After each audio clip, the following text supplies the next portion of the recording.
네, 두 번째 시그널 픽도 바로 이어서 진행을 해볼까 하는데요. 주진우 국민의힘 의원이 나와 계십니다. 어서 오세요. 네, 반갑습니다. 네, 앉은 자리에서 박상혁 의원 얘기도 좀 들으셨는데 네, 네.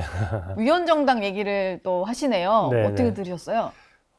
저는 위원정당 해산 심판은 민주당의 극렬 지지층만 바라보고 하는 얘기인지도 몰라도 현실적으로 가능하지도 않고 결코 정당 해산 심판을 청구할 수도 없을 것이라고 생각합니다. 예. 저희가 OECD 국가로 불리는 선진 국가들 중에서 일당으로 운영되는 국가가 단 하나라도 있나요? 그러니까 그렇게 되면은 제1야당을 뭔가 해산하겠다라고 생각하는 발상하는 것 자체가 예. 굉장히 독재 체제를 꿈꾸는 것이고요. 그것에 대해서는 저는 단호히 반대하고 또 충분히 막아낼 수 있다라고 생각합니다. 일당 독재로 가겠다라는 그런 네, 구상을 그런 나라가 밝히는 없잖아요. 거다. 북한하고 중국 외에 그런 나라가 어디 있습니까? 제1야당이 해산된 나라가 또 있나요? 네. 독재 국가를 빼면은 별로 기억이 뭐 없는 것 같네요. 네. 저희가 이제 박상혁 의원과도 최동석 인사혁신처장에 대해서 얘기를 좀 했습니다만 업무 능력을 좀 봐달라라는 얘기를 좀 하십니다. 네. 근데 국민의힘이 보시기에는 업무 능력을 보여줄 만한 것도 없었다 이렇게 보시는 거잖아요. 저는 똑같이 말씀드리고 싶습니다. 업무 능력을 좀 봐달라. 업무 능력이라는 게 뭐겠습니까?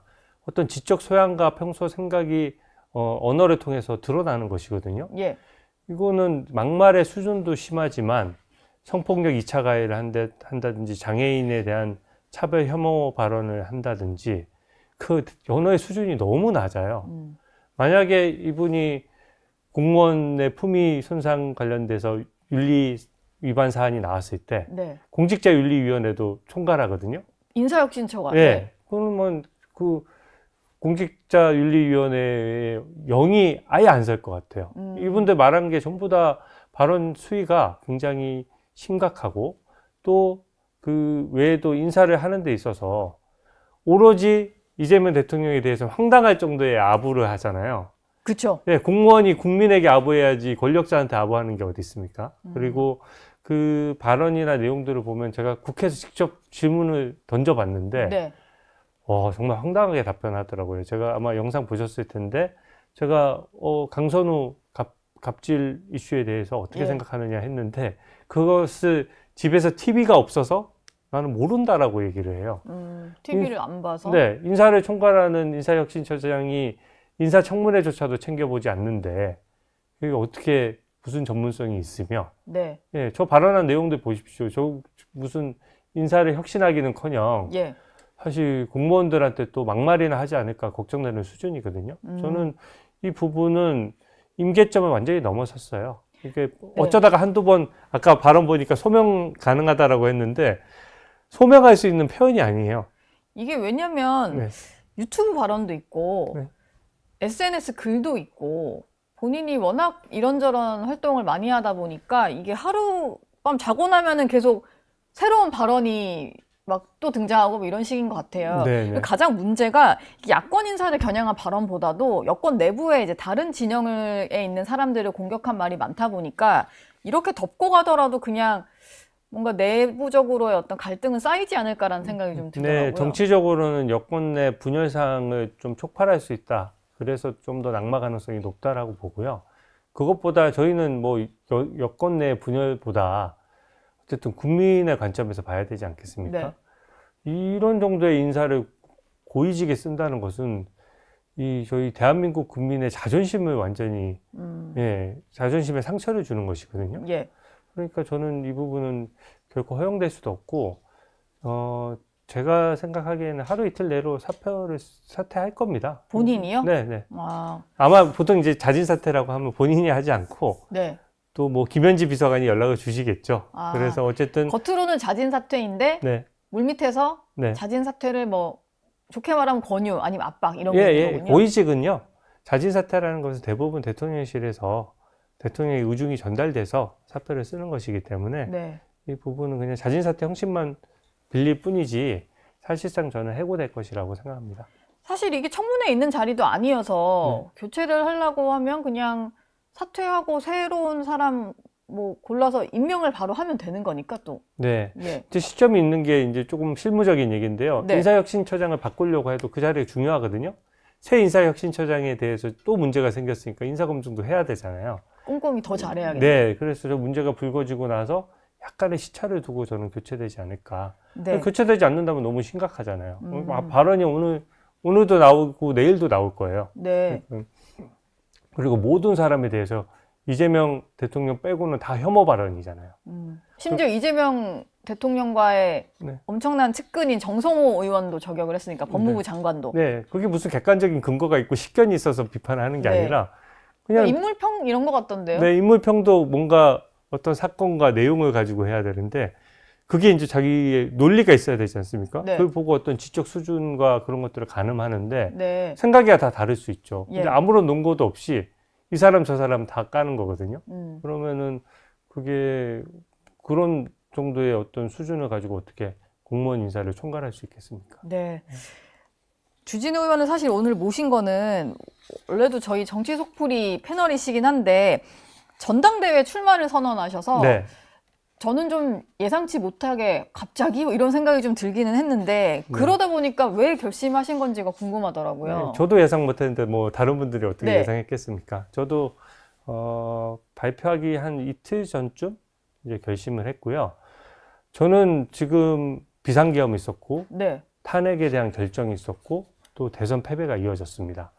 이 세 가지 이벤트는 어느 하나만 있어도 당의 존립이 위협받을 정도로 굉장히 휘청휘청한 이슈예요. 그러면 하루빨리 조기 전당대회를 열어서 이제 좀 미래 이슈, 미래 담론도 제시하고 분위기를 바꿔나가야 되거든요. 네.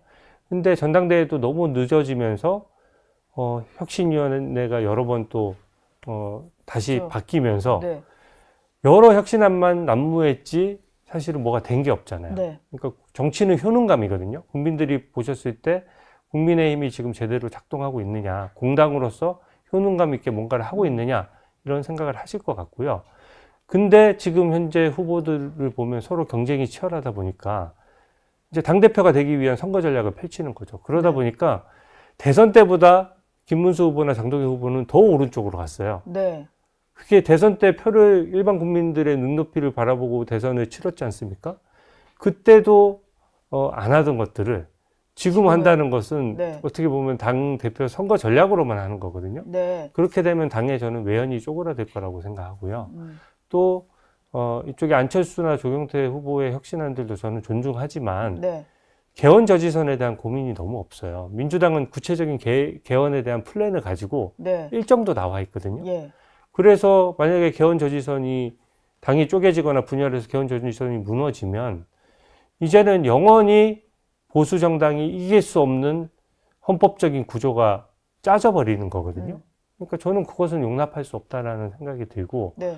그래서 전당대회가 너무 뻔해 보였습니다. 뻔한 게 예상되는 분들의 뻔한 구도에 찬탄 반탄 가지고 또 싸우겠죠. 그래서 양쪽에 서 있는 두 네. 그룹의 어떤 네. 대결 구도. 그래서 저는 이 전당대회 프레임을 세대교체 프레임으로 전환하고 또 우리가 지방선거에서 어떻게 대처를 할 거냐 네. 또 우리 당을 시스템적으로 어떻게 개혁할 거냐 이거 논의하는 장으로 바꾸기 위해서 제가 어떻게 보니까 너무 양쪽으로 가버리니까 중간 영역이 텅텅 비어 있어요.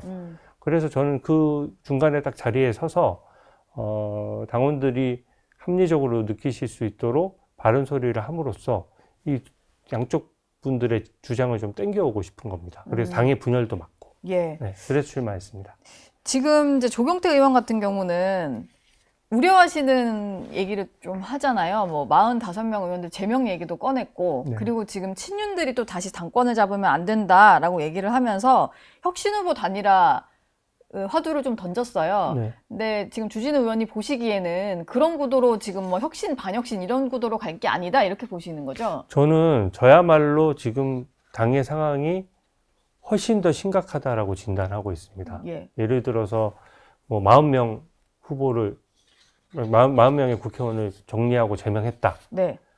그 이후에 국민의힘 지지율이 그러면은 기적처럼 반등해서 45%, 50% 갈까요? 민주당이랑 비슷해질까요? 그런 상황이 아니에요.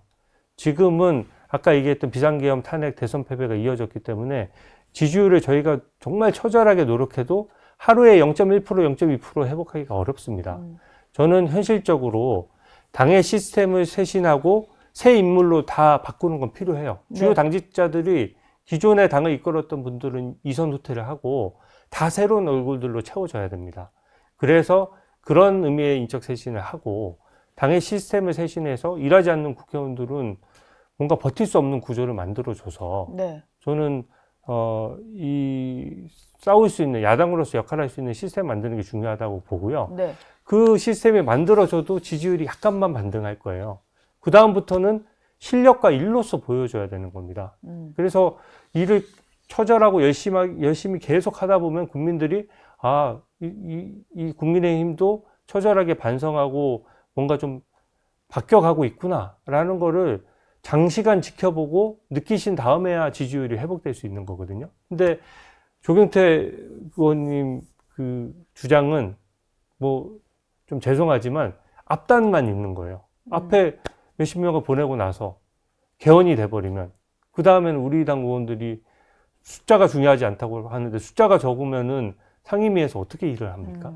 그래서 지금보다 할 수 있는 게 더 없어지는. 예, 야당으로서 아니 저희가 국민들로부터 월급 받고 있는데 네. 월급 주시는 분들이 일 좀 하네, 열심히 하네. 그래도 야당이 미워도 그래도 여당에 대한 견제 기능은 어느 정도 필요하구나라고 효능감을 느끼시게 해야지. 예. 우리들끼리 개혁과 혁신 자체가 목표가 아니잖아요. 네. 개혁과 혁신은 저는 일을 잘할 수 있는 시스템을 만들어 나가는 것이 저는 개혁이라고 생각합니다. 지금 그 출마를 할 것 같다라는 관측도 있었고 아니라는 얘기도 있었는데 한동훈 전 대표가 결과적으로는 불출마를 선언했어요. 근데 외부에서 이제 당의 극우화에 대한 우려도 계속 표하고 있고 어떻게든 전당대회에도 영향을 행사할 거다 이런 관측들은 있잖아요. 사실 좀 궁금한 게 주진우 의원도 가까우시니까 뭐 이 당대표 출마 관련해서 얘기를 좀 하신 게 있는가요? 저는 별도로 의견을 나누진 않았는데요. 사실은 그냥 제 속마음은 이번 전당대회를 통해서 모든 사람들이 각자의 개혁안을 들고 와서 네. 좀 그 개혁안을 가지고 좀 전당대회가 새로운 미래를 향한 비전을 제시했으면 좋겠다는 생각을 했거든요. 그런 면에서 저는 한동훈 대표의 출마를 바랬습니다. 네. 오히려 출마를 뭐 진작에 하셨고 저와 유사한 생각을 가지고 계시고 뭔가 현실적으로 당을 바꿔서 여당과 싸울 수 있는 시스템을 만들겠다는 생각이 들었으면 저도 출마를 최고위원이나 이런 걸 할 수도 있었겠죠. 네. 그게 더 현실적인 방안이지 않습니까? 예. 제가 이런 정치 현실을 모르는 게 아니에요. 근데 제가 어려운 길을 선택한 것도 그 부분이 비어 있는 부분도 있고요. 저는 그래서 한동훈 대표가 출마는 안 했지만 당의 개혁 방안에 대해서 계속 목소리를 내주는 것에 대해서는 저는 환영합니다. 그래서 그런 개혁 방안에 대해서도 얘기를 하고 실제 토론을 하고 네. 또 당원들과 국민들의 의사도 확인해서 당이 잘 되도록 해야 되지 않겠습니까? 그래서 당의 다양한 목소리와 특히 개혁과 혁신에 대한 목소리는 나올수록 저는 좋다고 생각합니다. 지금 그 김문수 전 후보나 장동영 의원 같은 경우는 전환길 씨와 함께하는 유튜브 방송을 좀 출연한다라고 하잖아요. 네. 근데 이게 일각에서 보기에는 좀 논란의 인물이기도 하고 그 계엄을 좀 옹호하는 발언을 하는 분이기도 하고 부정선거 얘기도 계속 하니까 좀 그래도 거리 두는 게 좋을 텐데 굳이 이렇게 더 가까이 가는 거는 좀 문제 아니냐라는 지적도 하세요. 네, 저는 그 부분에 대해서 그러니까 민주당이 민주파출소 만들어서 일반 국민들 상대로 왜 댓글을 이렇게 달았느냐 하면서 구구몰이 하는 것에는 네. 제가 엄청 단호하게 반대하면서 고발도 많이 했어요. 지금도 같은 생각입니다. 일반 네. 국민들은 지금 정치 현실이 너무 화가 날 거예요. 그리고 민주당이 법치주의를 위배해 오는 것에 대해서도 강력하게 비판할 수가 있습니다. 네. 그러다 보니까 일반 국민들은 과격한 표현을 쓸 수도 있고 그것은 정치적 표현의 어떤 강한 표현의 자유를 누리는 것이지 그것을 가지고 극우다 이렇게 프레임을 씌울 수는 없는 거거든요. 근데 정치의 영역으로 들어오면 결국은 이것이 공당이지 않습니까? 네. 공당에는 정확한 당의 입장이 있고 그것이 더 평균적인 일반 국민의 생각과 더 맞닿아 있어야 되는 거거든요. 그래서 공당이라고 하는 거 아니겠습니까? 근데 지금 전환길 씨 같은 경우에는 이미 발언을 하는 순간 신문 헤드라인에 그 발언이 실려요. 네. 저는 정치인의 반열이라고 보는 거죠. 네. 그래서 전환기 씨 개인에 대해서 제가 뭐 어떤 비난을 하는 것은 아니지만 이게 정치인의 반열이라고 하면 이 정치 세력과 국민의힘이 그럼 힘을 합쳐서 갈 거냐 이거를 고민을 해야 됩니다. 근데 지난 대선에서 김문수 후보조차도 만약에 이게 대선에 도움이 됐다면 전환기 씨 입당식을 성대하게 치렀겠죠. 네. 근데 그렇게 하지 않았습니다. 그 얘기는 국민 눈높이에는 그분들의 의견에 차이 있어서 그 마음은 이해하지만 국민 눈높이에서 계엄을 옹호한다든지 탄핵의 결과 저도 마음에 안 듭니다. 하지만 마음에 들지 않는 결과도 승복하는 것이 법치주의거든요. 그런 가치를 부정하고서 보수 정당이 되기는 어렵거든요. 네. 그래서 그런 일련의 비상계엄 옹호하고 탄핵에 대해서는 결과에 대해서도 승복하지 않는 것은 우리 당 입장하고 너무 다르다. 그래서 김문수 후보와 장동혁 후보 사이에 경쟁이 치열한 건 제가 알겠어요. 네.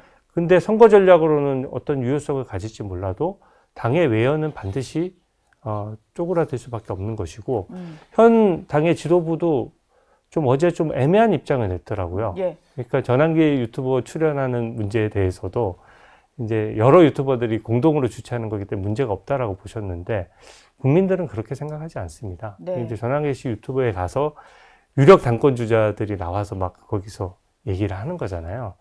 보다 더 국민들에게 우리 생각을 알릴 더 객관적인 공론의 장은 얼마든지 있거든요. 네. 네, 그래서 저는 그 부분에 대해서는 좀 자제할 필요가 있고 당에서도 이 부분에 대해서는 당론과 배치되고 있는 상황이기 때문에 좀 정리를 해줄 필요가 있다라고 생각합니다. 근데 당내 일각에서는 뭐 지금 댓글 달아주시는 분들도 있는데 전환길 씨가 큰 도움이 된 줄을 모르시냐 뭐 이런 얘기도 있고 그리고 비교를 하자면은 뭐 김어준 씨라든지 아니면은 민주당을 지지하는 이제 진보 성향의 어찌 보면 조금 더 이제 아주 좌파 성향의 어떤 매체들이 있잖아요. 유튜브 매체들. 근데 예전에 보면은 이재명 대통령도 대표 시절에 그런 유튜브를 꽤 많이 나갔던 것 같고 민주당은 그런 식으로 해서 활용을 하는데 우리는 왜 하면 안 되냐 이런 목소리도 있는 것 같아요. 저는 그 생각에 일정 부분 동의하고요. 예. 전환기 씨가 대선에 저는 도움을 줬다라고 생각을 해요. 네. 그리고 본인 주장도 열심히 하셨고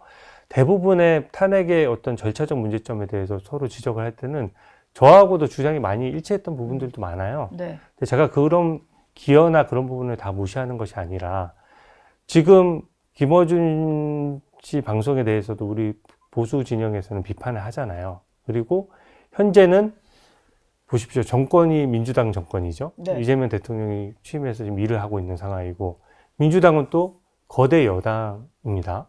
거기다가 언론 지형도 제가 봤을 때 불리해요.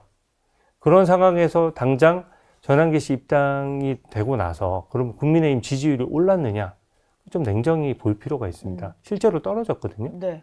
근데 그 얘기는 뭐냐면은 그냥 전환기 씨의 선의와 상관없이 전환기 씨 이슈로 다 덮여버리는 거예요. 저희가 새로 지금 민주당이 잘못하고 이재명 대통령이 인사 난맥상을 막 지적해 나가야 될 시기에 다시 찬탄 반탄으로 돌아와 버리는 겁니다. 창길 반길 이런 네, 식으로. 예, 친길 반길로 네. 또 돌아와서 그 이슈를 다 잡아보거니 그 이슈는 과거이기도 하고 네. 저희한테 잘해도 본전인 이슈잖아요. 그러니까 저는 이슈 전환이 좀 필요하고 전환기 씨가 바라는 것도 보수 진영의 승리라면 사실은 그 부분에 대해서 승리 전략을 다 같이 고민할 필요가 있다. 네. 그런 생각을 말씀을 드리고요. 예. 보수 진영을 살리기 위한 방법은 여러 가지가 있습니다. 근데 국민의힘에 입당한 다음에 당권 주자들에게 입장을 내도록 어떻게 정치 활동을 해서 그 입장을 가지고 전환기 씨 생각과 다 동일한 생각을 하는 사람들이 당을 운영하도록 만드는 것이 과연 우리의 외연을 확장하는 길이냐. 거기에 대한 고민을 같이 해주셨으면 합니다. 저희 영상 많이 시청해 주시고요. 좋아요, 구독, 댓글, 알림 설정 꼭 부탁드리겠습니다.